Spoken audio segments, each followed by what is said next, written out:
So when you say they can't afford to live, it's rent costs, utility costs, food costs, or all of the above?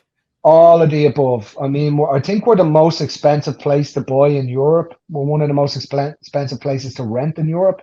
The rent is colossal. You could be looking for an average 3-bed home to rent. You could be paying anywhere from €2,000 to €3,500 a month. Wow.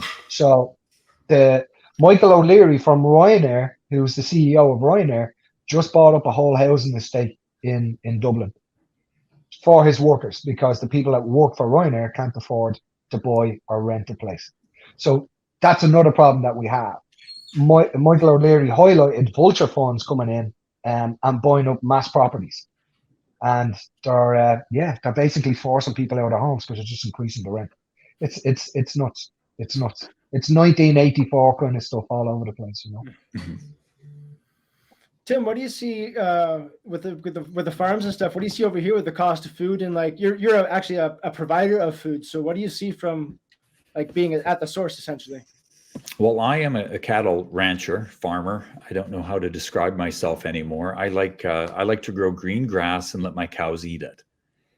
Honestly, you know, we have kind of a alternative diet in here, so we don't spend a lot of time in the grocery stores anymore. We try to grow as much of our own food as possible. We even have a milk cow that we go milk. I think that it's really quite sad what has happened to the price of food. Here we are in one of the best places in the planet to grow food.